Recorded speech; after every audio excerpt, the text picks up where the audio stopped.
आरक्षण को लेकर सुप्रीम कोर्ट ने बड़ा फैसला सुनाया है और 2004 में ईवी चेन्नैया मामले में दिए गए 5 जजों के फैसले को पलट दिया गया है। 2004 में दिए उस फैसले में सुप्रीम कोर्ट ने कहा था कि SC/ST जनजातियों में सब कैटेगरी नहीं बनाई जा सकती। अब सुप्रीम कोर्ट की 7 जजों की संविधान पीठ ने बहुमत से फैसला दिया है। राज्य सरकार अनुसूचित जातियों और अनुसूचित जनजातियों में वो सब कैटेगरी बना सकती है जिन कैटेगरी को ज्यादा आरक्षण का फायदा मिलेगा।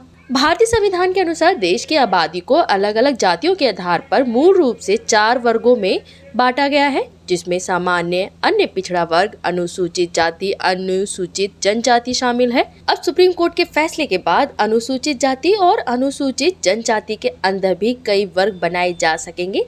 ऐसे में राज्य सरकारें अनुसूचित जाति या अनुसूचित जनजाति के अंदर आने वाले किसी एक वर्ग को ज्यादा आरक्षण का लाभ दे सकेंगी। सुप्रीम कोर्ट के 7 जजों की बेंच ने 6-1 के बहुमत से फैसला सुनाया है। न्यायमूर्ति बेला त्रिवेदी के अलावा अन्य 6 जजों ने यह माना कि अनुच्छेद 15 और 16 में ऐसा कुछ नहीं है जो राज्य को किसी जाति को उप वर्गीकृत करने से रोकता हो। सुप्रीम कोर्ट की बेंच ने कहा कि उप वर्गीकरण का आधार राज्य के सही आंकड़ों पर आधारित होना चाहिए। इस मामले में राज्य अपनी मर्जी से काम नहीं कर सकता। हालांकि आरक्षण के बावजूद निचले तबके के लोगों को अपना पेशा छोड़ने में कठिनाई होती है।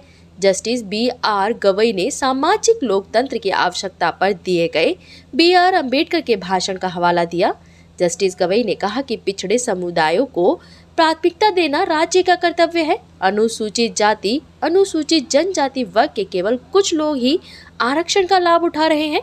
जमीनी हकीकत से इनकार नहीं किया जा सकता कि SC/ST के भीतर ऐसी श्रेणियां हैं जिन्हें सदियों से उत्पीड़न का सामना करना पड़ रहा है।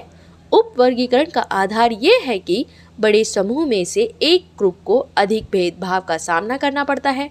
वहीं आपको बता दें कि 1975 में पंजाब सरकार ने आरक्षित सीटों को 2 श्रेणियों में विभाजित करके अनुसूचित जाति के लिए आरक्षण नीति पेश की थी।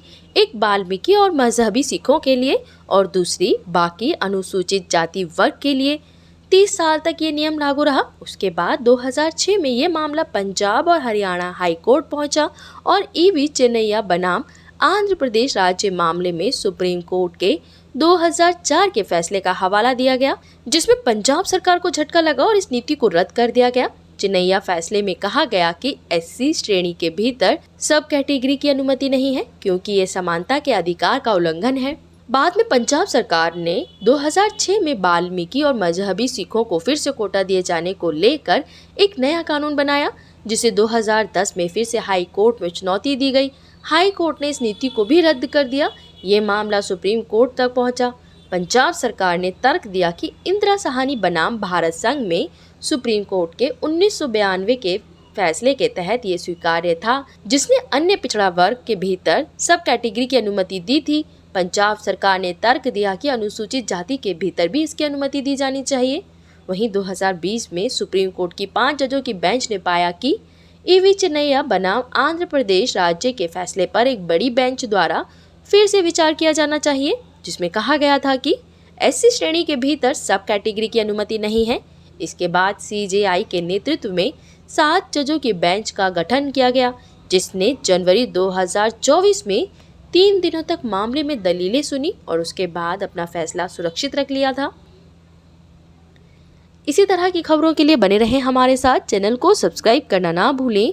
बुलंद भारत।